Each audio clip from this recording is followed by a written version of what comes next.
कैसे सभी लोग, उम्मीद करता हूं सभी लोग बहुत अच्छे होंगे। Welcome back, this is your Athar भैया और मैं आ चुका हूं तुम सभी लोगों के लिए विक्ट्री सीरीज लेकर। ठीक है, तो जैसे कि यार ये जो सीरीज है हमारे चैनल की मोस्ट डिमांडेड सीरीज रहती है, क्योंकि इसके अंदर ना हम लोग बिल्कुल क्विकली फटाफट सारे चैप्टर्स को निचोड़ लेते हैं, कॉन्सेप्ट कवर कर लेते हैं और पता भी नहीं चलता कि कैसे हमने इतने कम समय में इतना सारा चैप्टर फिनिश कर लिया, इतना सारा जो कॉन्सेप्ट है वो पढ़ लिया, रिवाइज कर लिया। ठीक है, तो victory series is here once again और हम लोग हर एक चैप्टर साइंस सोशल का बिल्कुल निचोड़ तरीके से पढ़ने वाले हैं। ये अगर आप बाद में भी देख रहे हो ना कभी, तो आपको लगेगा कि नहीं यार, मतलब बहुत ही शानदार पढ़ाई हो गई, बहुत ही शानदार रिवीजन हो गया मेरा इससे। ठीक है, वेरी गुड। तो शुरू करते हैं। आज हम कौन सा चैप्टर पढ़ने वाले हैं? आज हम पढ़ने वाले हैं केमिकल रिएक्शंस एंड इक्वेशंस। देखो, किसी ने अगर कुछ नहीं भी पढ़ा है तो तुमको इससे आउटलाइन वगैरह बहुत अच्छी तरीके से समझ में आ जाएगी। ठीक है, तो शुरुआत करते हैं केमिकल रिएक्शंस एंड इक्वेशंस के साथ में। ओके, यहाँ पर आज हम लोग इसके जितने भी कॉन्सेप्ट्स हैं वो देखने वाले हैं, जो भी आपका बैलेंसिंग हो गया, रिएक्शंस हो गई अलग अलग टाइप की। ठीक है, उसके बाद में ऑक्सीडेशन, रिडक्शन, रैसिडिटी, सब कुछ हम लोग इसके अंदर देखने वाले हैं। इसी के साथ साथ एक बहुत इंपॉर्टेंट बात बता दूं, बहुत सारे बच्चे मुझे अभी भी तबाही 33 के बारे में पूछ रहे थे। तबाही 33 जो नया है उसको मैं बता दूं कि हमने एक कोर्स लॉन्च किया है तबाही 33 नाम से, जिसके अंदर हम इन 2 महीनों के अंदर जो प्रिपरेशन कर रहे हैं बोर्ड्स की। तो यहाँ पर आपको बहुत सारे लेक्चर्स देखने को मिल रहे हैं। 2 महीने के अंदर हम पूरा सिलेबस खत्म कर रहे हैं, है ना। उसके साथ साथ आपको प्रॉपर इसमें सीन कैसा है ना कि लाइव में कैसा होता है कि लाइव में सिर्फ मैं बोल पाता हूँ, तुमको बस सुनना होता है। लेकिन यहाँ पर कैसा होगा, अपने जूम सेशंस होंगे। ठीक है, तो जूम सेशन के अंदर मतलब ऐसी पूरी क्लास बैठी रहेगी, उसमें बहुत सारे बच्चे रहेंगे और हम भी रहेंगे। ठीक है, तो उसमें तुम अपने सवाल पूछ सकते हो, बराबर है, कि भैया ये सब मतलब मुझे पढ़ने में प्रॉब्लम आ रही है, या फिर ये मैं कैसे कवर करूँ। जो अपने नॉर्मल जो मेंटरशिप वाले सवाल नहीं होते, वैसे टाइप के सवाल आप पूछ सकते हो। तो वो भी एक इसके अंदर चीज़ अवेलेबल है। तबाही बुकलेट अवेलेबल है, जिसके अंदर एनसीईआरटी को पूरी तरीके से डिकोड करके एक ई बुक में डाला गया है। उसके बाद में लाइव सैंपल पर सॉल्विंग होगी जब हमारी एग्जाम आने वाली होगी, तो हज़ारों एमसीक्यूज प्रैक्टिस करने के लिए, साथ ही साथ में डीपीपीज मिल जाएंगी, टेस्ट सीरीज मिल जाएंगी, और इसी के साथ साथ अपना जो है ये practice of most asked PYQs. मतलब हमने क्या किया है कि लेक्चर के अंदर ही काफ़ी सारे सवाल डाल दिए हैं, काफ़ी सारे सवाल हमने सॉल्व किए हैं, जिससे कि आपको एक बहुत बढ़िया आइडिया लग जाता है। मतलब ऑफकोर्स प्रैक्टिस काफ़ी तगड़ी हो जाती है उससे। ठीक है, हमने बढ़िया क्वेश्चंस छाट के निकाले हुए हैं। तो अगर आप चाहते हो तो आप एनरोल कर सकते हो। लिंक नीचे डिस्क्रिप्शन में है। आप अगर आपने पढ़ले की ऐप इंस्टॉल नहीं किया तो आपको पढ़ले की ऐप में देखने को मिल जाएगा। ठीक है, तो लिंक नीचे डिस्क्रिप्शन में, अगर आप चाहो तो एनरोल कर सकते हो। बस आगे बढ़ते हैं। अगर कोई बच्चा नया है, सब्सक्राइब करना मत भूलना, बिकॉज भाई साहब मैं वेट कर रहा हूँ तुम लोगों का कि तुम कब तबाही फैम में आओ, है ना, और इस चैनल का, हमारी इस फैमिली का हिस्सा बनो। ठीक है, तो अपनी यूट्यूब फैमिली का तुम जो है वो हिस्सा बनो। खैर, शुरुआत करते हैं। What is chemical reaction? Chemical reaction क्या होती है? अगर मैं सिंपल से सरल सी भाषा में बोलूं तो जब एक केमिकल सब्सटेंस दूसरे केमिकल सब्सटेंस में ट्रांसफॉर्म हो जाता तो उसको हम लोग केमिकल रिएक्शन बुलवाते हैं। अच्छा, हमने बचपन में क्या देखा था? हमने कार्टून्स में क्या देखा था? एक केमिकल है, दूसरा केमिकल है, इस केमिकल में ये वाला केमिकल डाला तो कुछ नया बन गया, रिएक्शन हो गई, या फिर ऐसी गैस निकलने लग गई, है ना, ऐसी कुछ गर्म हो गया, ब्लास्ट हो गया। तो ये सब क्या होता है? ये केमिकल रिएक्शन ही है। ठीक है, तो जब एक आपके सब्सटेंस में आप दूसरा सब्सटेंस ऐड कर रहे हो, मान लो उनके बीच में कुछ रिएक्शन हो गई, तो उसे हम केमिकल रिएक्शन बुलाते हैं। ठीक है, वेरी गुड। तो बस यही अपनी एक बेसिक डेफिनेशन है यहाँ पर। जैसे कि फॉर एग्जांपल यहाँ पर तुम देख सकते हो, जब मैग्नीशियम और ऑक्सीजन का रिएक्शन हो रहा है तो देखो क्या बन रहा है, मैग्नीशियम ऑक्साइड, है ना। मैग्नीशियम, देखो रिएक्शन किसका हो रहा है, मैग्नीशियम और ऑक्सीजन। तो ये दोनों क्या है, रिएक्टेंट्स है, क्योंकि ये रिएक्ट कर रहे हैं तो हम इसको बुलाते हैं रिएक्टेंट्स। तो ये तो रिएक्टेंट्स जब रिएक्ट कर रहे हैं तो बन रहा है मैग्नीशियम ऑक्साइड, और मैग्नीशियम ऑक्साइड क्या है, प्रोडक्ट है। क्लियर है बात? बहुत सही। अच्छा जी, अब ना बहुत सारी बार हमारे दिमाग में सवाल आता है कि देखो भैया, कुछ चेंज होता है ना तो हमको दिखता है। जैसे कि फिजिकल चेंज कोई अगर होता है तो हमको दिखता है, बराबर है। मान लो कि आग लग गई, या फिर मान लो कि कुछ टूट गया, कुछ गिर गया, तो वो सब हमको चीजें दिखती हैं। लेकिन एक केमिकल रिएक्शन होगी तो वो हमको दिखेगा कैसे? मतलब हम आइडेंटिफाई कैसे कर सकते हैं कि हाँ ये केमिकल रिएक्शन है या फिर ये केमिकल रिएक्शन नहीं है? तो ऐसे बहुत सारे आप बोल सकते हो कि आइडेंटिफाई करने के लिए आपके पास में इंडिकेटर्स हैं। वो एसिड बेस वाले इंडिकेटर्स नहीं, जो अपन नॉर्मल इंडिकेटर्स बोलते हैं ना, जिससे कि आप पता लगा सकते हो कि ये केमिकल रिएक्शन हुई है या फिर नहीं हुई है। जैसे कि फॉर एग्जांपल मान लो कि एक इसमें, एक सेकेंड, मान लो एक टेस्ट ट्यूब ये है और दूसरा टेस्ट ट्यूब ये है। ठीक है, ए और बी। अब आपने क्या किया, इस बी वाले सब्सटेंस को ए में डाल दिया, बराबर है। तो हो सकता है कि पहले ये रेड कलर का था, अब ये ग्रीन कलर का हो गया, है ना। बी के ए में डालने से ये ग्रीन कलर का हो गया। तो मैं क्या बोलूंगा, चेंज इन कलर आया है, हाँ मतलब केमिकल रिएक्शन हुई है। तो मुझे दिखा ना कि कलर में चेंज आया, तो मैं बोल सकता हूं कि हाँ यार केमिकल रिएक्शन हुई है, बराबर है। कलर में चेंज आया तो मैं बोल सकता हूँ हाँ यार केमिकल रिएक्शन हुई है। ऐसा भी हो सकता है कि जब आप इस बी वाले टेस्ट ट्यूब को ए में डालो तो ऐसा भी हो सकता है कि यहाँ से गैस निकल जाए। क्या हो जाए, गैस निकल जाए, यानी कि इवोल्यूशन ऑफ गैस हो जाए। क्या हो जाए, इवोल्यूशन ऑफ गैस हो जाए। तब भी मैं ऐसा बोल सकता हूँ कि हाँ केमिकल रिएक्शन हुई है, क्योंकि इवोल्यूशन ऑफ गैस भी ये दर्शाता है कि हाँ यार केमिकल रिएक्शन हुई है। ऐसा भी हो सकता है कि जब मैं बी को ए में डालूं तो ए जो टेस्ट ट्यूब है ना मेरा, वो गर्म हो जाए। क्या हो जाए, वो एकदम से गर्म हो जाए।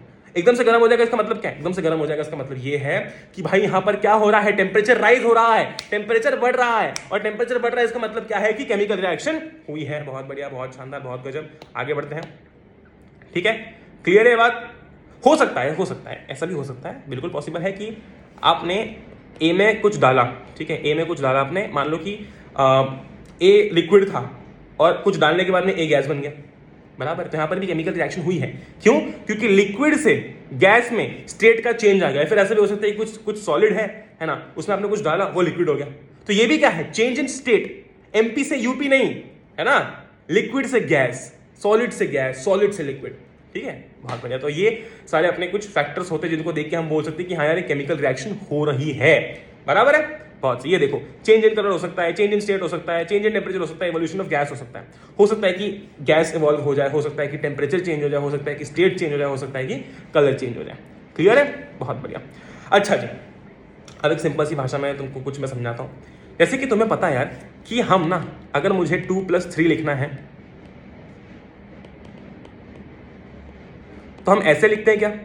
नहीं भैया, आप पागल हो गए हो, ऐसे थोड़ी लिखते हैं। 2+3 = 5, बस खत्म बात। एग्जैक्टली एक केमिकल रिएक्शन को दर्शाने के लिए भी आप बार बार ये नहीं लिखते हो कि magnesium reacts with oxygen to form magnesium oxide. आप चुपचाप क्या करोगे कि केमिकल रिएक्शन को लिखने के लिए केमिकल इक्वेशन का इस्तेमाल करोगे, ठीक है।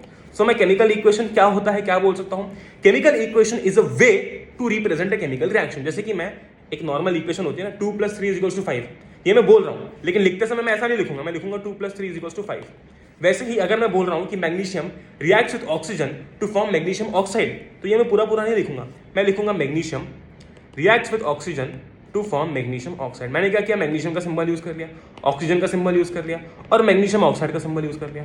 तो जो मैं इतना बार बार बड़ा बोल रहा था, वो सिर्फ इतनी जरा सी इक्वेशन में क्या हो गया कि सम अप हो गया। क्लियर है? बहुत बढ़िया। तो it is a way of representing chemical reaction by using chemical formula. तो ये केमिकल फॉर्मूला जो हमने अभी देखे, इनकी मदद से आप क्या कर सकते हो? एक केमिकल रिएक्शन को रिप्रेजेंट कर सकते हो। जैसे कि यहां पर देखो, ठीक है। अच्छा, अब और समझेंगे हम लोग। अब हम बात करने वाले हैं स्केलेटल इक्वेशन की। अभी तो केमिकल इक्वेशन पढ़ लेना, फिर हम इसके अंदर दो कैटेगरीज की बात करेंगे, एक है स्केलेटन और दूसरा है बैलेंस्ड। ये स्केलेटन नहीं है, मैंने बहुत सारे बच्चों को स्केलेटन लिखते हुए देखा है, लिटरली देखा है। कुछ बच्चों ने मेरे को ना अपनी कॉपी भेजी थी एक बार कि भैया ये देखो यार मेरे नोट्स कैसे लग रहे हैं, तो उसमें लिटरली बच्चों ने स्केलेटन लिखा हुआ था। स्केलेटन मतलब आपका हड्डी का ढांचा, इंसानी शरीर के अंदर जो हड्डी का ढांचा है वो आपका स्केलेटन है। यहां पर स्केलेटल का मतलब है अनबैलेंस्ड। स्केलेटल का मतलब क्या है? अनबैलेंस्ड। ऐसी इक्वेशन जो कि अनबैलेंस्ड है उसको मैं स्केलेटल इक्वेशन बुलाता हूं, ऐसी इक्वेशन जो कि बैलेंस्ड है उसको मैं बैलेंस्ड इक्वेशन बुलाता हूं। अब ये स्केलेटल और अनबैलेंस्ड होता क्या है, देखो जरा ध्यान से। सिंपल है, बड़ा सिंपल है। देखो, तराजू होता है, एक तराजू, बराबर है। तराजू की एक साइड ये है और मान लो एक साइड ये है। अब तुम देख सकते हो कि ये जो तराजू है ना, ये जो तराजू तुम देख रहे हो ये बैलेंस्ड नहीं है। क्यों? क्योंकि ये वाली साइड कैसी हैवी है ना, और ये वाली साइड कैसे लाइटर है, जिस कारण से यहां पर ये ज्यादा झुकी हुई है, बराबर। तो मैं बोल सकता हूं ये कैसा है? ये अनबैलेंस्ड है कि नहीं? वही अगर मैं बात करता हूं इसकी, तो ये बैलेंस्ड है। ये स्केल थोड़ी सी अजीब व गरीब बनी है, स्केल लग भी नहीं रही है, तो कार्टेशियन प्लेन लग रहा है, पर फिर भी मैं बोलूंगा कि ये कैसा है? ये बैलेंस्ड है ना। ये कैसा है? बैलेंस्ड है। क्यों? क्योंकि स्केल बिल्कुल ऐसी है, ना इधर है ना इधर है, बिल्कुल बैलेंस्ड है। वैसे ही होता है केमिकल रिएक्शंस इक्वेशंस के साथ में, ठीक है। ध्यान से देखो, अगर तुम देखोगे Mg + O2 फॉर्म्स MgO, बराबर है। अगर तुम ध्यान से देखते हो तो ये अपनी कौन सी साइड है? रिएक्टेंट साइड है ना, और ये कौन सी साइड है? प्रोडक्ट साइड है, ठीक है। बहुत बढ़िया। तुम एक चीज नोटिस करोगे कि रिएक्टेंट साइड पर मैग्नीशियम का कितने एटम्स है? मैग्नीशियम के 1 एटम है ना, और ऑक्सीजन के कितने एटम्स है? देखो 2, नीचे की साइड 2 है ना। अगर मैं प्रोडक्ट साइड की बात करता हूं तो मैग्नीशियम का तो 1 ही एटम है, लेकिन ऑक्सीजन का भी 1 ही है। मतलब रिएक्टेंट साइड पर ऑक्सीजन के 2 एटम्स थे और प्रोडक्ट साइड पर क्या हो गया कि ऑक्सीजन के 1 एटम हो गए। ये कैसे पॉसिबल है? Law of conservation of mass हमने पढ़ा है ना, कि मास can neither be created nor be destroyed. जब अगर ऐसा है तो ये 2 ऑक्सीजन से 1 ऑक्सीजन कैसे हो गए? 1 ऑक्सीजन गायब ही हो गया, चले ही गया वो, तो ऐसा कैसे पॉसिबल भैया? ये तो पॉसिबल नहीं है। और ये अनबैलेंस्ड है। क्यों? क्योंकि तुम देखो कि इधर साइड ज्यादा भारी है, बराबर है, क्योंकि यहाँ पर ऑक्सीजन 2 है, इधर 1 ही है, इधर 2 है, इधर 1 ही है, बराबर। तो ये कैसी इक्वेशन हो गई? एक स्केलेटल इक्वेशन हो गई, अनबैलेंस्ड हो गई। अच्छा, क्यों? क्योंकि पहली बात तो देखो, यहाँ पर हम देख सकते हैं कि ऑक्सीजन के जो आपके एटम्स हैं वो रिएक्टेड और प्रोडक्ट साइड पर सेम नहीं है। दूसरा, ये क्या है, ये law of conservation of mass को फॉलो नहीं कर रहा, बराबर है, ये law of conservation of mass को फॉलो नहीं कर रहा, राइट है कि नहीं, बहुत बढ़िया। तो अब हम एक बैलेंस्ड इक्वेशन देखते हैं, है ना, एक बैलेंस्ड इक्वेशन देखते हैं। Na plus Cl forms NaCl। तो ये तुम देखोगे बैलेंस है। क्यों बैलेंस है? क्योंकि इधर भी एक Na है और इधर भी एक Na है, इधर भी एक Cl है, इधर भी एक Cl है, रिएक्टेंट और प्रोडक्ट साइड दोनों में एक Na और एक Cl है। तो ये कैसी इक्वेशन है? Balanced equation. अब हमारा जो अगला टॉपिक है वो तुम गेस कर चुके होगे, वो है बैलेंसिंग अ केमिकल इक्वेशन। एक केमिकल इक्वेशन को किस तरीके से बैलेंस किया जाता है, ठीक है। हालांकि जब तुम प्रैक्टिस कर लोगे बैलेंसिंग की तो तुम्हें खुद इजीली आ जाएगा, पर फिर भी मैं समझा देता हूं, समझाना बहुत इंपॉर्टेंट है। और why to balance chemical equation, ये तो तुम समझ गए, सिंपल सी बात है ना, क्यों बैलेंस करना है, law of conservation of mass को फॉलो करना पड़ेगा ना, तो तुम कुछ भी करोगे उनसे, बराबर है, ये तो गलत बात हो गई, तो इसलिए हमको बैलेंस करना पड़ेगा। तो हम ये बुक का एग्जांपल लेते हैं, हम हर बार यही एग्जांपल लेते हैं बिकॉज ये बुक के अंदर दिया हुआ है, आप बाद में भी कभी पढ़ते हो तो पढ़ने में आसानी होती है। हमारे पास में है Fe plus H2O forms Fe3O4 plus H2। अब ना मैं एक चीज साफ साफ देख सकता हूँ, क्या ये मेरी रिएक्टेंट साइड है, ये मेरी प्रोडक्ट साइड है, बराबर है। रिएक्टेंट साइड में Fe का एक ही एटम है, लेकिन देखो प्रोडक्ट साइड में 3 एटम्स हैं, बराबर है। रिएक्टेंट साइड में हाइड्रोजन के 2 एटम्स हैं, लेकिन चलो प्रोडक्ट साइड में भी 2 ही हैं। अब आप देखोगे रिएक्टेंट साइड में ऑक्सीजन के 4 एटम्स हैं, सॉरी 1 एटम है, और प्रोडक्ट साइड में 4 एटम्स हैं। तो ये तो भैया बिल्कुल ही अनबैलेंस्ड है ना, कुछ ही बैलेंस इसके अंदर, बाकी सब तो अनबैलेंस है। तो इसको हमको बैलेंस करना पड़ेगा। क्या करना पड़ेगा? बैलेंस करना पड़ेगा। अगर तुम ये लेक्चर को 1.5x पर देख रहे हो तो मैं खुद ही 1.5x पर बोल रहा हूँ, मतलब तुम ये लेक्चर को 3x पर देख रहे हो। कोई बात नहीं, देखो, तुमको समझ में अगर आ रहा हो तो बिल्कुल देखो, ठीक है जी, बहुत बढ़िया। अब हम इसको बैलेंस कैसे करने वाले हैं, तो बैलेंसिंग की शुरुआत देखो कैसे होती है, एक बार मैं ढंग से लिख देता हूँ पूरा इसको। कुछ बैलेंसिंग की टैक्टिक्स हैं, टेक्निक्स हैं जो बुक अपनी कहती है, पर वो जैसे जैसे आप प्रैक्टिस करोगे तो वो अपने आप समझ जाओगे कि प्रैक्टिस से अगर आप 3-4 इक्वेशन भी प्रैक्टिस कर लोगे ना, उसके बाद आपको समझ में आ जाएगा कि बैलेंसिंग कैसे करनी है, एटलीस्ट फॉर 10th क्लास, ठीक है। देखो बुक हमारी ये कहती है, जरूरी नहीं है कि आप हर बार ऐसा फॉलो करो, पर बुक हमारी ये कहती है कि शुरुआत हमें उस मॉलिक्यूल से करनी चाहिए, उस जगह से करनी चाहिए जिसमें आपको सबसे ज्यादा नंबर ऑफ एटम्स दिख रहे हैं, है ना। जैसे कि सबसे पहले लिख लो आप नेम ऑफ एलिमेंट, है ना, या फिर हम थोड़ा शॉर्ट करके लिखते हैं। एलिमेंट कौन से हैं? पहले तो ये देखो, इस पूरे रिएक्शन के अंदर Fe है, बराबर है, H है, हाइड्रोजन है, और ऑक्सीजन है, ठीक है कि नहीं। अब देखो Fe के नंबर ऑफ एटम्स कितने हैं रिएक्टेंट साइड पर, और ये देखो कि नंबर ऑफ एटम्स कितने हैं प्रोडक्ट साइड पर। Fe के देखो रिएक्टेंट साइड पर कितने हैं, 1 है तो मैंने 1 लिख दिया, प्रोडक्ट साइड पर कितने हैं, 3 है तो मैंने 3 लिख दिया, है कि नहीं। हाइड्रोजन देखो, हाइड्रोजन के इधर 2 है, इधर भी 2 है, ऑक्सीजन देखो इधर 1 है और इधर 4 है, बराबर है, बहुत सही। अब हमारी बुक देखो पहली स्टेप क्या बोलती है, देखो हमारी बुक बोलती है कि it is often convenient to start balancing with the compound that contains the maximum number of atoms. मैंने गलती से शायद तुमको मैंने कुछ, अच्छा मुझे लगा एकदम से, मुझे लगा कि मैं कोई और इक्वेशन करवा रहा हूँ, ठीक है, हाँ सही है, ठीक है। क्या बोल रहे हैं? It is often convenient to start balancing with the compound that contains maximum number of atoms. जैसे कि अगर तुम देखोगे तो Fe3O4 है ना, इसमें तुमको मैक्सिमम नंबर ऑफ एटम्स दिख रहे हैं, Fe के 3 और ऑक्सीजन के 4। तो ये कहता है कि it is often convenient to start balancing with the compound. जरूरी नहीं है ऐसा, क्योंकि कुछ आप देखोगे जिसमें आप शायद अलग टाइप की बैलेंसिंग करोगे, मतलब तरीका सेम है, पर जरूरी नहीं कि आप ऐसा फॉलो करो। पर वो बोल रहा है कि इट इज ऑफन कन्वीनियंट, मतलब कन्वीनियंट थोड़ा सा आप करना चाहो तो कर सकते हो, कुछ आपके रिएक्शंस में फॉलो हो जाता है, ठीक है। हम शुरुआत करते हैं, ज़्यादा बकवास पर ध्यान नहीं देंगे। तो इसने बोला है कि शुरू करो उनके साथ में जो कि जिनमें ज़्यादा नंबर ऑफ एटम्स है। तो हमने कहा चलो ठीक है, हम काम करते हैं Fe3O4 प्लस H2, है ना। अब देखो इसके अंदर भी ज़्यादा नंबर ऑफ एटम्स किसके हैं, ऑक्सीजन के, बराबर है, 4। तो मैं एक काम करता हूँ, ऑक्सीजन से बैलेंसिंग चालू करता हूँ, ठीक है। किससे चालू करता हूँ? ऑक्सीजन से बैलेंसिंग चालू करता हूँ। अब देखो रिएक्टेंट साइड पर ऑक्सीजन का 1 ही एटम है, प्रोडक्ट साइड पर 4 है, तो मैं 4 को कभी भी 1 में कन्वर्ट नहीं करूंगा, मैं हमेशा छोटे को बड़े में कन्वर्ट करूंगा, बराबर है। तो मैं क्या कर रहा हूं, मैं यहां पर 4 से मल्टीप्लाई कर दूंगा। भैया ऐसी हलवा है, हाँ ऐसी हलवा है, 4 से मल्टीप्लाई कर दूंगा। तुमको क्या एक्सपेक्ट था, हलवा नहीं है, ऐसी हलवा है, 4 से मल्टीप्लाई कर दूंगा, है ना।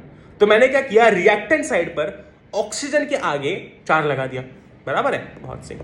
अब अगर तुमको बिल्कुल भी बेसिक नहीं पता है बैलेंसिंग की, तो मैं ये बता दूं कि बहुत सारे बच्चे अगर ये सोचते हैं कि भैया ये लग गया 4, तो ये गलत है। आप ऐसे नीचे 4 नहीं लगा सकते हो, ठीक है। अच्छा भैया नीचे नहीं आगे लगा देते, तो ये कर दिया, ये भी कर सकते हैं बहुत सारे बच्चे, मैंने देखा है करते हुए। H2 4O ये भी गलत है। ऑक्सीजन जो है वो H2O के अंदर प्रेजेंट है, इस कंपाउंड में प्रेजेंट है, बराबर है। तो आप ये जो 4 लगाओगे वो इस कंपाउंड के आगे लगाओगे। ये समझ लो कि ऑक्सीजन अब इसका हिस्सा है, इस परिवार का हिस्सा है, तो जो भी लगेगा इस परिवार के आगे ही लगेगा, ठीक है। तो क्या लगना है इस परिवार, जैसे होता नहीं है कि जो भी दुख सहेंगे दर्द सहेंगे सब साथ में सहेंगे, है ना। तो वो ऐसे ही ऑक्सीजन कह रहा है कि देखो यार ये 4 ठीक है मुझे बैलेंस करने के लिए आ रहा है, लेकिन ये 4 मैं अकेला नहीं रखूंगा, ये 4 मैं अपनी फैमिली के आगे लगाऊंगा। तो इसकी फैमिली क्या है, H2O, तो इसलिए जो 4 लगेगा, ठीक है, जो 4 लगेगा वो कहाँ लगेगा, इस H2O के आगे लगेगा, बराबर है। तो भैया ऐसे तो ये 4 H2 से भी मल्टीप्लाई हो जाएगा, हाँ बिल्कुल हो जाएगा, वो हम देखेंगे आगे जाके, बराबर है। ये हो जाएगा Fe3O4 प्लस H2। अच्छा अब देखो क्या हमारा ऑक्सीजन बैलेंस हुआ है, ये 4 इससे मल्टीप्लाई हुआ, मतलब यहाँ पर कितना, एक ऑक्सीजन है और 1 × 4 4 हो गए, हाँ। रिएक्टेंट साइड पर कितने हो गए, 4 हो गए। प्रोडक्ट साइड पर देखो कितना है, 4 है, हाँ है, मतलब अपना ऑक्सीजन तो बैलेंस हो गया, अपना ऑक्सीजन तो बैलेंस हो गया, बहुत बढ़िया। तो अपना ऑक्सीजन जो है वो बैलेंस हो चुका है। लेकिन अब देखो क्या हुआ, चूंकि ये ऑक्सीजन H2O में प्रेजेंट था और हमने 4 H2O के आगे लगाया है, तो H2 के अंदर भी 4 का मल्टीप्लीकेशन होगा। H ऑलरेडी 2 था, 4 से मैंने मल्टीप्लाई कर दिया तो ये हो गया 8, है ना। अब ध्यान से देखो, now according to the latest equation, hydrogen के LHS में, देखो रिएक्टेंट साइड को LHS भी बोलते हैं, हाइड्रोजन के LHS में 8 एटम्स हैं, ठीक है जी, बहुत बढ़िया। अच्छा अब एक काम करते हैं, अब ट्राई करते हैं हाइड्रोजन को बैलेंस करने का, ठीक है, बहुत बढ़िया।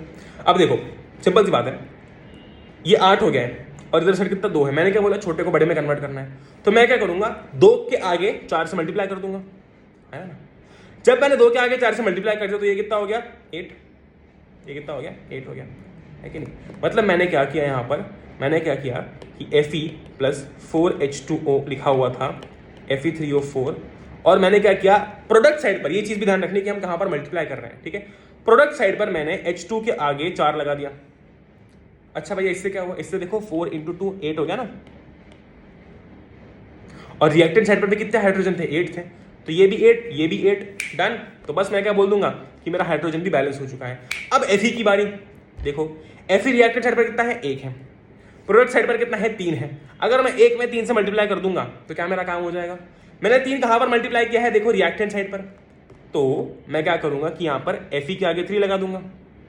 अब क्या हो गया, ये इधर 3 Fe हो गया और इधर भी Fe3 हो गया, डन, मेरी इक्वेशन बैलेंस हो चुकी है। अब मैं एक बार फिर से इस इक्वेशन को लिखता हूं और तुम देखोगे कि हाँ भैया बात तो सही कह रहे हो आप। 3Fe plus 4H2O forms Fe3O4 plus 4H2, हाँ या ना, 3Fe, ओहो भैया क्या बात है, 4 × 2 8 हाइड्रोजन, ओहो भैया क्या बात है, ठीक है। 4 × 1 4 ऑक्सीजन और इधर भी 4 ऑक्सीजन, ओहो भैया क्या बात है, अरे अपनी इक्वेशन तो बैलेंस हो गई, बहुत सही बैलेंस हो गई। अब ऐसी ना 2-3 टाइप की इक्वेशन आप प्रैक्टिस करना, ठीक है, उसमें आपको ना दिखेगा कि शायद ये ऐसा डायरेक्ट मल्टीप्लिकेशन नहीं हो रहा है, वो सॉल्व करोगे तो दिख जाएगा, ठीक है। लेकिन क्या होता है ना कि जब आप लास्ट स्टेप पर पहुंचते हो तो आपको सामने ही दिख जाता है कि यार हाँ एक काम करता हूँ, O2 के आगे 6 लगा दूंगा ना तो मेरा काम हो जाएगा। उतना तुम कर लोगे, ठीक है, उतना तुम कर लोगे, उतना मुझे विश्वास है। वो एक बार 2 टाइप की इक्वेशन प्रैक्टिस करना, उसका सोल्यूशन देखना, तुमको दिखेगा कि है इसकी जैसी, बिल्कुल ऐसे ही है, बस आखिरी स्टेप पर आते आते ना 1-2 चीजें मुझे ऐड करनी पड़ती हैं, वो तुम समझ जाओगे, उसकी चिंता तुम मत करो, ठीक है। वेरी गुड, आगे चलते हैं अगले सवाल के ऊपर, मतलब अगले सवाल पर नहीं, अगले कॉन्सेप्ट पर चलते हैं। अगला कॉन्सेप्ट क्या कहता है हमको, ठीक है जी, बहुत बढ़िया। अच्छा एक और बहुत इंपॉर्टेंट चीज़ तुम देखोगे, मैं फिर से इक्वेशन को लिख रहा हूँ, plus 4H2OG Fe3O4S plus 4H2, ठीक है, वेरी गुड। अब यहाँ पर एक चीज ध्यान से देखो कि यहाँ पर मैंने एक एडिशन किया, यहाँ पर S लिखा है, G लिखा है, S लिखा है, G लिखा है, भैया ये SG क्या है, ये स्टेट है, फिजिकल स्टेट है कि भाई ये जो रिएक्टेंट है, प्रोडक्ट है, ये किस स्टेट में है। जैसे कि S का मतलब होता है सॉलिड, तो Fe जो है वो सॉलिड स्टेट में है। G का मतलब होता है गैस, मतलब H2O जो है वो गैस स्टेट में यानी कि स्टीम के फॉर्म में है। फिर यहाँ पर लिखा है S सॉलिड, यहाँ पर लिखा है G गैस। अच्छा एक और होता है L मतलब क्या होता है, लिक्विड होता है। L मतलब क्या होता है, लिक्विड होता है। अच्छा जी, एक होता है एक्वस मतलब क्या, जिसका एक एक्वस सोल्यूशन होता है पानी में, जिसका सोल्यूशन होता है। लिक्विड और एक्वस में डिफरेंस है, ठीक है। लिक्विड मतलब लिक्विड स्टेट वाला और एक्वस मतलब जिसका एक सोल्यूशन है पानी में, ठीक है, बहुत सही। अच्छा जी, तो ऐसी आप एक रिएक्शन को इंफॉर्मेटिव बना सकते हो, उसकी स्टेट वेट लिख के। अच्छा कुछ रिएक्शन में क्या होता है ना, जैसे कि A + B मिला के बन रहा है AB, तो कुछ रिएक्शन में ना ऐसी हीट देते हैं हम लोग ये जो ट्रायंगल का साइन है उससे मैं हीट डिनोट कर रहा हूं कि भैया इसमें आपको हीट देनी पड़ रही है, बराबर है। इसमें आपको क्या है कि हीट देनी पड़ रही है, इसमें एक पर्टिकुलर मतलब हीट देने पे ही रिएक्शन हो रही है, तो ऐसी रिएक्शन मतलब हम वो चीज़ भी डिनोट करते हैं। फिर कुछ ऐसी रिएक्शन होती है जिसके अंदर क्या होता है कि आपका एक सर्टेन टेम्परेचर पर ही होती है, जैसे कि मान लो कि B + C फॉर्म्स D, तो हो सकता है कि ये रिएक्शन सिर्फ 250 डिग्री सेल्सियस पर ही पॉसिबल है, उसके अलावा पॉसिबल नहीं है, तो ये भी हमको मेंशन करना होता है, इससे रिएक्शन हमारी और इन्फॉर्मेटिव बनती है इक्वेशन। ठीक है जी, और राइट, अब हम आ चुके हैं हमारे नेक्स्ट पोर्शन के ऊपर, जो कि है टाइप्स ऑफ केमिकल रिएक्शंस। अलग अलग टाइप ऑफ केमिकल रिएक्शंस होती हैं, जैसे कि एक गाड़ियों के अलग अलग मतलब होते हैं ना, अलग अलग टाइप के मॉडल्स होते हैं, अपना SUV, सेडान्स, हैचबैक्स, बराबर है। तो वैसे ही अलग अलग टाइप की जो है वो केमिकल रिएक्शंस होती हैं। ठीक है जी, बहुत बढ़िया। एक टाइप होता है कॉम्बिनेशन रिएक्शन। कॉम्बिनेशन रिएक्शन मतलब जोड़ना, मतलब आप क्या कर रहे हो, दो या दो से ज्यादा रिएक्टेंट्स को जोड़कर एक सिंगल प्रोडक्ट बना रहे हो। फॉर एग्जांपल A + B जुड़ के बन रहे हैं C, ये हो गया कॉम्बिनेशन रिएक्शन। फिर आता है डीकंपोजिशन रिएक्शन। चलो हम शुरुआत कर ही लेते हैं। ठीक है, कॉम्बिनेशन रिएक्शन देखो क्या होता है, it is a reaction in which a single product is formed from 2 और मोर रिएक्टेंट्स, बराबर है। जैसे कि देखो यहाँ पर A और B दोनों रिएक्ट करके बना रहे हैं C, तो दो या दो से ज्यादा रिएक्टेंट्स रिएक्ट करके जब एक सिंगल प्रोडक्ट बना रहे हैं, ठीक है, एक सिंगल प्रोडक्ट बना रहे हैं, तो हम क्या बुलाते हैं उसको, हम कॉम्बिनेशन रिएक्शन बुलाते हैं। ठीक है, जैसे कि एग्जांपल देखो, एग्जांपल दे रखे हैं बहुत शानदार शानदार से आपको। ठीक है, ये आपकी कॉमन एग्जांपल्स, तो मैं जनरली यही लेता हूँ। CaO + H2O forms CaOH whole twice. अगर तुम ध्यान से देखते हो तो यहाँ पर क्या हो रहा है, CaO एक रिएक्टेंट है, H2O एक रिएक्टेंट है, दोनों मिलके एक सिंगल प्रोडक्ट बना रहे हैं, ऐसी रिएक्शंस को हम बोलते हैं कॉम्बिनेशन रिएक्शन। एक और एग्जांपल देखो, C + O2 burning of coal CO2, है कि नहीं, बहुत बढ़िया। ठीक है, फिर है H2 + O2 फॉर्म्स H2O। ठीक है जी, बहुत बढ़िया, फॉर्मेशन ऑफ वाटर।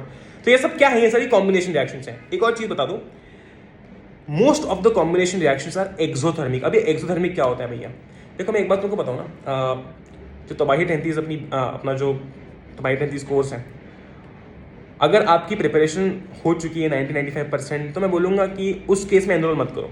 ठीक है, क्योंकि आपकी प्रिपरेशन हो चुकी है। अगर आपको ऐसा लगता है कि यार मुझे अगर कल कोई टेस्ट दे दे और मुझे उसके अंदर अच्छे नंबर बिल्कुल नहीं आएंगे, then you should opt for it. ठीक है, ये चीज़ मैं स्टार्टिंग में बताना भूल गया, पर मुझे लगता है कि ये चीज़ तुमको जानना इंपॉर्टेंट है, because the right people should have the access to what is required, बराबर है। फिर ऐसा नहीं होना चाहिए कि तुम्हारी सब कुछ प्रिपरेशन हो चुकी है, 90-95% हो चुकी है, और फिर भी मतलब हम जो है अपना ज़्यादा टाइम इन्वेस्ट कर रहे हैं। तो ये चीज़ मैं बहुत ही क्लियरली बोलना चाहता हूँ। ठीक है, वेरी गुड। और राइट, तो हम बात करते हैं क्या, मोस्ट रिएक्शंस रिलीज एनर्जी। देखो जनरली क्या होता है ना, एक्सोथर्मिक रिएक्शन का मतलब क्या होता है, एक्सोथर्मिक का मतलब होता है, एक्सो का मतलब है एग्जिट और थर्मिक का मतलब है हीट।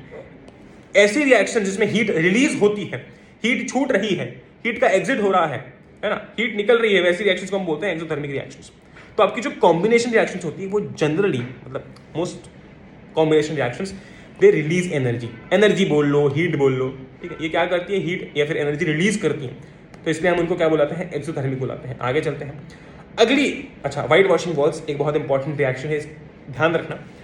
ठीक है, व्हाइट वॉशिंग में घर में हमारे जनरली इस्तेमाल होती है। होता क्या है, कैल्शियम ऑक्साइड जो अपना क्विक लाइम होता है, इसको हम क्विक लाइम बुलाते हैं, इसमें अगर मैं पानी ऐड कर देता हूँ, ठीक है, तो ये बन जाता है CaOH whole twice aqueous. Okay जी, बहुत बढ़िया। और आगे हीट रिलीज हो जाती है, तो तुम देखोगे ये भी क्या है, कॉम्बिनेशन रिएक्शन है। क्या बना, स्लेट लाइम बना, बराबर है। और आगे देखो प्लस हीट लिखा हुआ है, प्लस हीट मतलब इसको प्रोडक्ट मत समझ लेना तुम बोलेगे भैया ये कॉम्बिनेशन कैसे हुई, हीट मतलब हीट रिलीज हो रही है। ठीक है जी, बहुत बढ़िया। तो क्या होता है, जनरली घरों में देखा होगा तुमने, वो पाउडर होती है, उसमें पानी डाला जाता है, तो क्या होता है कि अपना ये स्लेट लाइम जो है वो बन रहा होता है, बराबर है।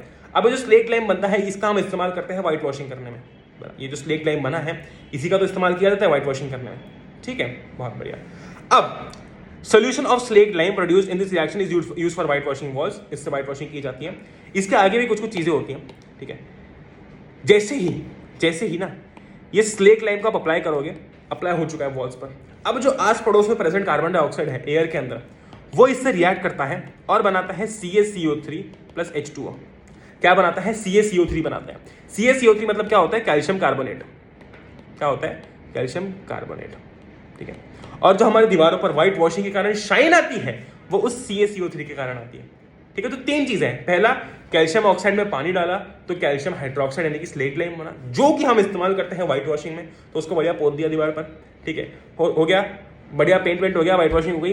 अब उसके बाद में क्या होता है कि ये जो कैल्शियम हाइड्रोक्साइड है ना, ये आस पड़ोस में प्रेजेंट कार्बन डाइऑक्साइड से रिएक्ट करके कैल्शियम कार्बोनेट बनाता है, ठीक है। और ये जो कैल्शियम कार्बोनेट है, इसके कारण जो हमारे वॉल्स पर शाइनिंग आती है वो आती है, तो जो वॉल्स पर बढ़िया शाइनिंग वाइनिंग आती है ना, वो इसके कारण आती है, ठीक है। फिर हम बात करते हैं डीकंपोजिशन रिएक्शन की। डीकंपोजिशन रिएक्शन क्या होता है? कॉम्बिनेशन का जस्ट उल्टा। जैसे कि मान लो मेरे पास में एक रिएक्टेंट है सी, ये जब 2 या 2 से ज्यादा हिस्सों में टूट जाएगा, इसको हम बुलाते हैं डीकंपोजिशन रिएक्शन। जैसे कि एक क्ले की बॉल है, उसको मैंने 2 हिस्सों में तोड़ दिया, तो एक क्ले की बॉल, सिंगल क्ले की बॉल 2 हिस्सों में टूट गई, तो इसको हम बोलते हैं डीकंपोजिशन, अलग अलग हिस्सों में टूटना। कॉम्बिनेशन में क्या था, 2 क्ले की बॉल जुड़ी, एक बन गई। लेकिन डीकंपोजिशन में क्या है, एक बड़ी सी क्ले की बॉल को हमने 2 हिस्सों में तोड़ दिया, तो ये एक क्ले की बॉल 2 हिस्सों में टूट गई। एक रिएक्टेंट 2 या 2 से ज्यादा, अब 2 या 2 से ज्यादा हिस्सों में भी आप क्ले की बॉल को तोड़ सकते हो, बराबर है। तो अपने 2 या 2 से ज्यादा हिस्सों में तोड़ दिया, ऐसी रिएक्शन को हम बोलते हैं डीकंपोजिशन रिएक्शन। जैसे कि फॉर एग्जांपल देखो, FeSO4 जब टूटता है तो बनता है Fe2O3 plus SO2 plus SO3। Reactant एक है, प्रोडक्ट्स 3 बने। ओहो भैया क्या बात है, मतलब ये तो अपना डीकंपोजिशन हो गया, है ना। एक और एग्जांपल देखो, अभी देखा हमने, अच्छा अभी नहीं देखा, बता दो। CaCO3 बन जाता है डीकंपोजिशन होने के बाद में CaO प्लस CO2, बराबर है, बराबर है। ये कैसी है डीकंपोजिशन है, सिंगल रिएक्टेंट 2 प्रोडक्ट्स। फिर एक और एग्जांपल देखो, AgBr।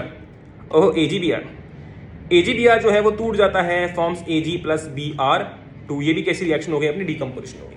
अब यहाँ पर एक बात समझना बहुत इंपॉर्टेंट है कि इसी की तरह, चलो वो बाद में समझाता हूँ। Most of the decomposition reactions are endothermic reactions. कैसी रिएक्शंस होती हैं, एंडोथर्मिक रिएक्शंस होती हैं। मतलब इसमें आपको हीट प्रोवाइड करनी पड़ती है, यानी कि ये हीट एब्जॉर्ब करती हैं। ये क्या करती हैं, ये हीट एब्जॉर्ब करती हैं, ठीक है। तो एक्सोथर्मिक में क्या था, हीट रिलीज करती है, एंडोथर्मिक में क्या है, हीट एब्जॉर्ब करती है। तुम इसको ऐसे भी समझ सकते हो कि अगर तुम देखते हो ध्यान से, तो डीकंपोजिशन करने के लिए कुछ ना कुछ हीट तो वो एब्जॉर्ब करेगा ना, तभी जाके तो वो टूटेगा, बराबर है। इसका एक बहुत अच्छा एग्जाम्पल मैं तुमको बताऊँ। अगर तुमने देखा होगा जनरली एक बहुत ही शानदार डेजर्ट होता है, चॉकलेट बॉल जो होती है, तुमने देखा होगा, उस पर जब वो गरम गरम चॉकलेट डालते हैं तो वो चॉकलेट की बॉल टूट जाती है, बराबर है। इसका भी वैसे ही है, आपने क्या किया, इसको हीट प्रोवाइड की, जैसे कि ये रिएक्टेंट है, इसको हीट प्रोवाइड की तो इसने हीट एब्जॉर्ब की और 2 हिस्सों में टूट गया, हीट एब्जॉर्ब की और 2 हिस्सों में टूट गया, हीट एब्जॉर्ब की और 2 हिस्सों में टूट गया। आया है भैया, क्या बात है, ठीक है। तो ऐसी रिएक्शन को हम क्या बोलते हैं, डीकंपोजिशन रिएक्शन बोलते हैं। क्लियर है बात, क्या बोलते हैं, डीकंपोजिशन बोलते हैं। तो डीकंपोजिशन कैसी होती है भैया, एंडोथर्मिक होती है, ठीक है जी, बहुत बढ़िया। ये एनर्जी यूज करते हैं। अच्छा, ये क्वेश्चन बहुत बार पूछा जाता है, ध्यान रखना, ये Ag प्लस Br2 जो बन रहा है ना, ये जो रिएक्शन है, इस रिएक्शन का इस्तेमाल होता है ब्लैक एंड व्हाइट फोटोग्राफी में। किसमें इस्तेमाल होता है, ब्लैक एंड व्हाइट फोटोग्राफी में इस्तेमाल होता है। इसमें एक्चुअल में होता क्या है कि सनलाइट जो होती है, जो सनलाइट होती है ना, उसके कारण ये Ag और Br2 में जो है वो टूट रहा है। यहाँ पर क्या है, जो अपनी सन की एनर्जी है वो इस्तेमाल हो रही है, बराबर है, बहुत बढ़िया। ऐसी एक और अपनी रिएक्शन होती है जो कि है AgCl, सेम रिएक्शन है, Ag प्लस Cl2 बन जाता है, ठीक है, Ag प्लस Cl2 बन जाता है। ये भी कैसी है, डीकंपोजिशन, और ये भी ब्लैक एंड व्हाइट फोटोग्राफी में इस्तेमाल होती है। इसके अंदर भी आपका थर्मल डीकंपोजिशन हो रहा है, ठीक है, डीकंपोजिशन हो रहा है, ठीक है जी।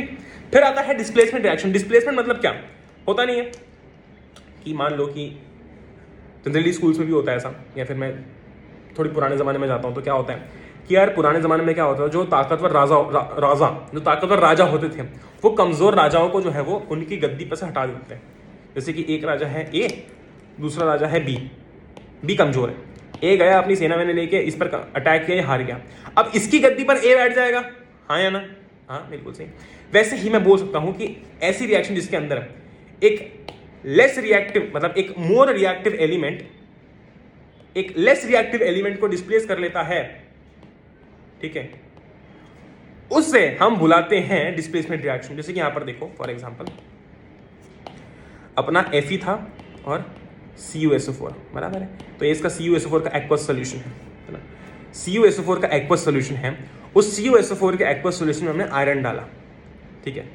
क्या हुआ, थोड़ी देर बाद ये हुआ कि यार Fe बोला कि बेटा Cu सुन, तू है मुझसे कम रिएक्टिव, बराबर है। इसका मतलब यह है कि मैं तुझे करूंगा डिस्प्लेस, ठीक है, तू मुझसे कम रिएक्टिव है, मैं तुझे करूंगा डिस्प्लेस। इन दोनों के बीच में लड़ाई हो गई, ऑफ कोर्स Fe जीतेगा क्योंकि Fe ज्यादा रिएक्टिव है। तो Fe ने क्या किया, इसके किंगडम में से इस CuSO4 के किंगडम में से Cu को निकाल दिया और खुद वहां जाकर बैठ गया, तो खुद वहां जाकर बैठ गया, CuSO4 की जगह बन गया FeSO4 और Cu बाहर निकल गया, राइट। ये होता है अपना डिस्प्लेसमेंट रिएक्शन, क्लियर है। ऐसा तुम देख भी सकते हो कि ये ग्रीन कलर का है ना। अच्छा ये तुमको होमवर्क देता हूँ, चलो। CuSO4 ना आपका ब्लू कलर का होता है, ठीक है। जनरली आपको दिखेगा ब्लू कलर का होता है। रिएक्शन होने के बाद में वो ब्लू कलर चले जाता है, that blue colour fades away, है ना। क्यों हो रहा है ऐसा? इसलिए भी हो रहा है क्योंकि ऑफकोर्स सीधी सी बात है कि कॉपर सल्फेट के सोल्यूशन में से कॉपर को डिस्प्लेस किया जा रहा है बाय Fe, बराबर। बहुत बढ़िया। ये देखो Zn प्लस CuSO4 बनाता है ZnSO4 प्लस Cu, ठीक है। Pb plus CuCl2, Pb plus CuCl2 बन रहा है PbCl2 प्लस Cu। क्या कारण है इसका? इसका कारण यही है कि देखो, अगर आप देखोगे जिंक Fe हो गया, जिंक हो गया, लेड हो गया, ये सब क्या है? ये ज्यादा रिएक्टिव है। किसके कंपैरिजन में ज्यादा रिएक्टिव है? ये कॉपर के कंपैरिजन में ज्यादा रिएक्टिव है। इसलिए बार बार देखो, ये कॉपर यहाँ पर भी कॉपर था, इसको डिस्प्लेस कर दिया, यहाँ पर भी कॉपर था, डिस्प्लेस कर दिया, यहाँ पर भी कॉपर था, डिस्प्लेस कर दिया। तो ये सब कॉपर से ज्यादा रिएक्टिव है। अगर आप कोई ऐसा एलिमेंट लेकर आ जाते हो ना, है ना, जो कि कॉपर से कम रिएक्टिव है, तो वो कॉपर को डिस्प्लेस नहीं कर पाएगा। अगर आप कम ताकतवर राजा लेकर आ जाओगे एक पावरफुल के सामने, तो कैसे डिस्प्लेस करेगा? बस वही बात है। तो जो ज्यादा रिएक्टिव है वही डिस्प्लेस कर सकता है, ठीक है। ये देखो Fe प्लस CuSO4 था, FeSO4 प्लस Cu बन गया। पहले कलर था ब्लू, अब देखो बाद में ग्रीन हो गया। क्यों? क्योंकि कॉपर जो है वो हट चुका है, डिस्प्लेस हो रहा है अब, ठीक है जी। फिर आती है double displacement reaction. Double displacement reaction क्या होती है मैं फिर से बता देता हूँ। फिर से क्या मतलब बता देता हूँ। इसमें ना पार्टनर्स का एक्सचेंज होता है, ठीक है।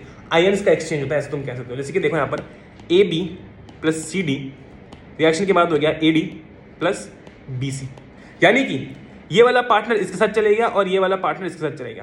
क्लियर है बात? आयन्स का एक्सचेंज हो रहा है, to be more precise and specific, है ना। फिर मैं ऐसे भी बोल सकता हूँ आसान भाषा में, पार्टनर्स का एक्सचेंज हो रहा है। एग्जांपल देखो Na2SO4 प्लस BaCl2, ये दो रिएक्टेंट्स हैं। अब क्या होगा इनके बीच में? पार्टनर एक्सचेंज होंगे। Na चले जाएगा Cl के साथ में और Ba चले जाएगा SO4 के साथ में, तो ये हो जाएगा NaCl प्लस BaSO4, ठीक है। और ये BaSO4 का ना नीचे एक प्रेसिपिटेट बनता है, ये मैं समझाऊंगा तुमको, ठीक है। एक और एग्जांपल देखो, AgNO3 plus NaCl forms AgCl2 plus NaNO3, ठीक है जी। पार्टनर्स एक्सचेंज हो रहे हैं। अच्छा, अब ना जो आप डबल डिस्प्लेसमेंट रिएक्शन देखोगे ना, उसमें आपको एक नीचे प्रेसिपिटेट बनता हुआ दिखेगा।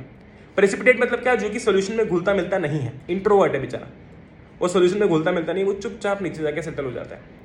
ऐसी चीज को हम बोलते हैं, ऐसे सब्सटेंस को हम बोलते हैं प्रेसिपिटेट। तो यहाँ पर एक प्रेसिपिटेट भी बनता है, जैसे कि यहाँ पर BaSO4 का प्रेसिपिटेट बनता है, ठीक है। तो आपकी डबल डिस्प्लेसमेंट रिएक्शन जो होती है वो प्रेसिपिटेशन रिएक्शन भी होती है, ये चीज ध्यान रखना, ठीक है, ठीक है जी।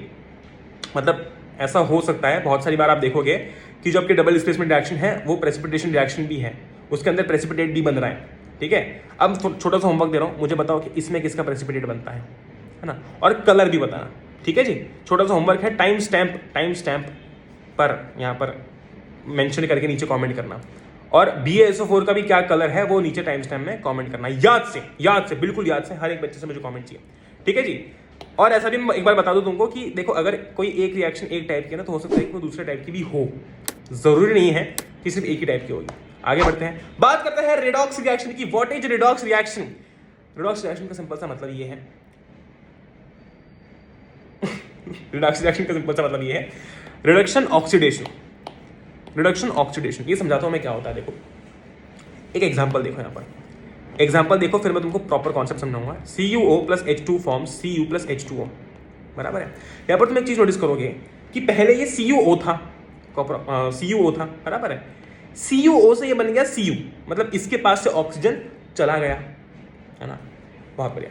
पहले ये सिर्फ H2 था, लेकिन अब ये H2O हो गया, बराबर है। बहुत बढ़िया, मतलब इसके पास ऑक्सीजन आ गया। ओह क्या बात है, लकी गाय, ठीक है ठीक है। तो यहां पर जिस केस में ऑक्सीजन गया है ना, उसको मैं बुलाता हूं रिडक्शन। एक तो ये हॉर्न मार के ना दिमाग कैसी दही करते हैं, मैं लिटरली कह रहा हूं, फालतू हॉर्न मारते हैं। सड़क पे चल रहे कोई नहीं, हॉर्न मार दो, आए बड़े। कमिंग बैक H2, ये यहां पर क्या हो रहा है? H2H2O बन रहा है, मतलब यहां पर क्या हो रहा है? ऑक्सीडेशन हो रहा है। तो जिस केस में ऑक्सीजन का रिमूवल हो जाता है उसको हम बोलते हैं रिडक्शन। जिस केस में ऑक्सीजन का गेन हो जाता है उसको हम बोलते हैं ऑक्सीडेशन। ठीक है, ऑक्सीडेशन। ठीक है, बहुत बढ़िया, क्लियर है बात। अच्छा अभी रुको, अभी एक और चीज़ है। वो एक और चीज़ क्या है कि देखो अब है ना, ऑक्सीडेशन दो प्रकार से हो सकता है, तुमको बता दूं मैं।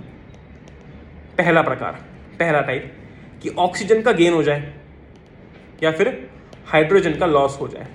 देखो इसके लिए मैं बहुत ही शानदार कॉन्सेप्ट यूज करता हूँ। ये कॉन्सेप्ट मैं शॉर्ट बना के भी डालने वाला हूँ बहुत जल्दी। ठीक है, कॉन्सेप्ट ये है कि देखो ऑक्सीडेशन दो टाइप से हो सकता है, या तो ऑक्सीजन का गेन हो जाए या तो हाइड्रोजन का लॉस हो जाए। एक इंसान के जीवन में खुशियां कैसे आ सकती है, सुख कैसे आ सकता है, या तो उसके जीवन में खुशियां आ जाए या तो उसके जीवन से दुख चला जाए। राइट, वैसे ही ऑक्सीडेशन दो प्रकार से हो सकता है, या तो ऑक्सीजन आ जाए या फिर हाइड्रोजन चला जाए। ठीक है जी, बहुत बढ़िया, ये होता है ऑक्सीडेशन। रिडक्शन भी दो टाइप से हो सकता है। एक इंसान के जीवन में दुख कैसे आ सकता है, या तो दुख आ जाए या तो खुशियां चले जाए। यहाँ पर दुख मतलब हाइड्रोजन है, बेचारे हाइड्रोजन को हमने दुख बना दिया है, तो या तो दुख आ जाए या फिर खुशियां चली जाए, बस। हाइड्रोजन का गेन मतलब रिडक्शन, ऑक्सीजन का लॉस मतलब भी रिडक्शन। क्लियर है बात, बहुत बढ़िया। एक और कॉन्सेप्ट इसके अंदर होता है, वो मैं बता दूं। इलेक्ट्रॉन का गेन मतलब रिडक्शन, मतलब इलेक्ट्रॉन अगर आप गेन कर रहे हो तो वो रिडक्शन है, और इलेक्ट्रॉन का लॉस अगर आप कर रहे हो तो वो ऑक्सीडेशन है। ठीक है जी, बहुत बढ़िया। फिर अपना आता है एक्सोथर्मिक, एंडोथर्मिक। जैसे कि मैंने तुमको बताया, एक्सोथर्मिक मतलब क्या है, जिसमें एनर्जी रिलीज हो रही है। एंडोथर्मिक मतलब क्या है, जिसमें एनर्जी एब्जॉर्ब हो रही है। ठीक है, ये देखो ये एक्सोथर्मिक है क्योंकि इसमें एनर्जी रिलीज हो रही है। रेस्पिरेशन आपका एक्सोथर्मिक रिएक्शन होता है क्योंकि रेस्पिरेशन में एनर्जी रिलीज होती है, बराबर है, बहुत बढ़िया। बर्निंग ऑफ नेचुरल गैस, ये भी एक एक्सोथर्मिक रिएक्शन का एग्जांपल है। एंडोथर्मिक मतलब क्या, जो हीट एब्जॉर्ब कर रहा है, जैसे यहाँ पर देखो सनलाइट एब्जॉर्ब कर रहा है, बराबर है। फिर हम आते हैं, ये देखो, ठीक है, बहुत बढ़िया। फिर हम आते हैं अपना कोरोजन और रेंसिडिटी के ऊपर। कोरोजन मतलब क्या, रेंसिडिटी मतलब क्या, बता देता हूँ। कोरोजन मतलब जब मेटल्स आपके मॉइस्चर, एसिड, इन सब सब्सटेंसेस के कारण, इन सब चीजों के कारण, इन सब फैक्टर्स के कारण अगर ये सड़ जाते हैं, कोरोड हो जाते हैं, तो इसको हम बुलाते हैं कोरोजन। ठीक है, जैसे कि तुमने देखा होगा in the case of iron, iron के केस में क्या होता है, उसके ऊपर जंग लग जाती है, तो ये जंग मतलब क्या है, ये वही है कोरोजन। तो आयरन के केस में हम इसको क्या बोलते हैं, रस्टिंग बोलते हैं। आयरन के केस में क्या बोलते हैं, रस्टिंग बोलते हैं। क्लियर है बात, बहुत बढ़िया। ठीक है, तो तुमने देखा होगा ब्राउन फ्लेकी ऐसी कोटिंग बन जाती है आयरन के ऊपर, अगर हम ढंग से केयर नहीं करते तो उसको हम रस्टिंग बुलाते हैं, जंग लगना बुलाते हैं। क्लियर है, बहुत बढ़िया। अब ये जो कोरोजन है, रस्टिंग है, ये अच्छी बात नहीं है क्योंकि इसके कारण बड़े बड़े बिल्डिंग्स, बड़े बड़े कंस्ट्रक्शंस को हार्म पहुंच सकता है। ब्रिजेस के अंदर जो मेटल्स का इस्तेमाल किया गया है वो सड़ सकते हैं, जिसके कारण ब्रिज कोलैप्स हो सकता है, बराबर है। ठीक है, बड़ी बड़ी बिल्डिंग्स में अगर मेटल्स का इस्तेमाल किया गया है तो उनकी केयर करना, देखभाल करना बहुत इंपॉर्टेंट है, क्योंकि अगर वो सड़ गए, उनको जंग लग गया, मतलब क्या होगा, वो वीक हो जाएंगे और वो कभी भी जो है पूरी बिल्डिंग को तहस नहस कर सकते हैं। इसलिए जनरली देखा होगा तुमने कि अच्छी केयर की जाती है इन सब चीज़ों की। ठीक, बहुत बढ़िया। फिर आता है अपना ऑक्सीडेशन इन रियल लाइफ में, रैंसिडिटी। रैंसिडिटी का मतलब क्या है, रैंसिडिटी का सिंपल मतलब ये है कि यार जो फूड होता है, खाना होता है, ठीक है, तुमने देखा होगा कि हम जनरली क्या करते हैं, खाने को जो लेफ्ट ओवर फूड होता है उसको फ्रिज में रखते हैं। क्यों? क्योंकि हम उसका ऑक्सीडेशन प्रिवेंट करते हैं। देखो जो फैट्स और ऑयल्स होते हैं ना खाने के अंदर, अगर वो ऑक्सीडाइज हो जाते हैं तो वो क्या करते हैं, खाने को खराब कर देते हैं, बर्बाद कर देते हैं। ठीक है, अगर फैट्स और ऑयल्स खराब हो जाते हैं, ऑक्सीडाइज हो जाते हैं, तो वो खाने को बर्बाद कर देंगे। सो टू प्रिवेंट दैट हम क्या करते हैं कि हम खाने को फ्रिज में रख देते हैं। तुमने देखा होगा जनरली गर्मी के टाइम पर भी ये चीज़ ज़्यादा की जाती है, बिकॉज क्या होता है ना कि ये ऑक्सीडेशन के कारण, इन फैट्स और ऑयल्स के ऑक्सीडेशन के कारण खाना खराब हो जाता है, because the fats and oils get oxidized. ठीक है, तो इसको हम रैंसिडिटी बुलाते हैं। When the fats and oils are oxidized they become rancid and the smell and taste changes. खाने की टेस्ट भी चेंज हो जाती है और खाने की स्मेल भी चेंज हो जाती है। ठीक है, अच्छा, ऑक्सीडेशन को प्रिवेंट करने के लिए ना हम लोग एंटीऑक्सीडेंट्स का इस्तेमाल करते हैं, जिससे कि एंटीऑक्सीडेंट मतलब क्या, एंटीडोट मतलब क्या होता है, किसी भी वायरस का एंटीडोट मतलब वायरस के इफेक्ट को कैंसिल करने वाला। वैसे ही ऑक्सीडेशन के इफेक्ट को कैंसिल करने वाला होता है एंटीऑक्सीडेंट। ठीक है, आपने जनरली देखा होगा जो चिप्स के पैकेट वगैरह आते हैं, वो उसके अंदर नाइट्रोजन पैकिंग होती है, हवा भरी होती है ना। लेस का पैकेट देखा होगा, हवा ही हवा भरी होती है, चिप्स तो होते नहीं है। ठीक है, वो क्या है, नाइट्रोजन पैकिंग की जा रही है, so to prevent the action of oxygen on the chips. इससे क्या होता है कि वो ऑक्सीडेशन प्रिवेंट कर रहा है अंदर के चिप्स का। लेकिन जैसे आप चिप्स को खोलोगे ना, अब नाइट्रोजन तो जा चुकी है, अब ये ओपन है हवा में, तो अगर वो हवा में ओपन है ना, तो देखोगे थोड़े टाइम बाद चिप्स की टेस्ट भी चेंज हो जाएगी और चिप्स खाने लायक बचेंगे, अच्छे नहीं लगते, मतलब वो, राइट। तो वो क्या है, ऑक्सीडेशन है। तो अब ऑक्सीडेशन प्रिवेंट कैसे कर सकते हो, ये सवाल पूछा जाता है। आप खाने को फ्रिज में रख सकते हो, फिर से कौन बजाया, ये ट्रक वाले हैं, ये यहाँ पर है ना, एक तो जो ट्रक्स होते हैं ना भाई, उनके हॉर्न इतने खतरनाक होते हैं, you can not even imagine. खैर, फ्रिज में रख सकते हो खाने को, आप एंटीऑक्सीडेंट्स इस्तेमाल कर सकते हो जिससे कि खाना जो है वो खराब नहीं होता है। आप नाइट्रोजन पैकिंग हो सकती है, बराबर है, नाइट्रोजन पैकिंग की जा सकती है, ठीक है। एयर टाइट कंटेनर्स का इस्तेमाल किया जा सकता है जिससे कि ऑक्सीडेशन स्लो डाउन हो जाए। ऐसे नहीं कि ऑक्सीडेशन होगा नहीं, ऑक्सीडेशन स्लो डाउन हो जाएगा। क्लियर है बात? बहुत बढ़िया। अब ना एक चीज बतानी रह गई थी, कुछ इक्वेशन है वो ध्यान रखना। जैसे कि रस्टिंग की जो इक्वेशन होती है वो क्या होती है, Fe + O2 in the presence of XH2O forms Fe2O3.XH2O। मतलब ये है कि पानी, मतलब सॉरी ऑक्सीजन का प्रेजेंस तो है ही सही, क्योंकि ऑक्सीडेशन हो रहा है कहीं ना कहीं, और मॉइस्चर है फिर पानी जो है अपना, उसके कारण, और वो जो अमाउंट है ना वो XH2O, मतलब कितने भी H2O हो सकते हैं, पॉसिबल है, ठीक है। तो Fe2O3.XH2O ये क्या है अपना, ये रस्ट है, ये क्या है, रस्ट है। तो ये चीज़ ध्यान रखना। एक अपना जैसे कि कॉपर के ऊपर जो अपनी ग्रीन कोटिंग होती है, तो copper in the presence of oxygen, पानी और CO2, इसके कारण देखो क्या बनता है, CuCO3.CuOH2।